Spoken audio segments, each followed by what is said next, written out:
سیدنا ابو ہریرہ رضی اللہ عنہ فرماتے ہیں مجھے ان پر رشک آتا ہے، صرف 4 سال زندگی کے حضور پاک کے ساتھ گزاری اور یوں نیم اینڈ فیم کمایا، اوئے ہوئے ہوئے، آپ اندازہ کر سکیں۔ میں آپ کوئی کتاب نہیں اس بات کی ایسی نہیں جس کے ہر صفحے پہ ابو ہریرہ کا نام نہ لکھا ہو۔ مجھے رشک آتا ہے ان پر، اتنا بڑا نام کمایا۔ کیوں کمایا؟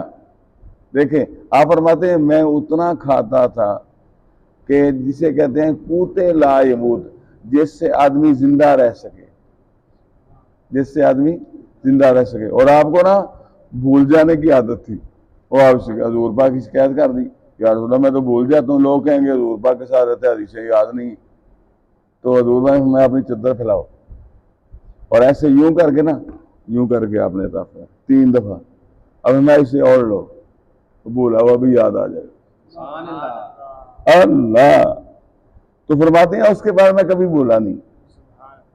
سیدنا ابو ہریرہ رضی اللہ عنہ فرماتے ہیں سرکار دو عالم صلی اللہ علیہ وسلم نے فرمایا جب انسان مر جاتا ہے تو اس کے عمل کے ثواب کا سلسلہ اس سے منقطع ہو جاتا ہے، مگر 3 چیزوں کے ثواب کا سلسلہ باقی رہتا ہے۔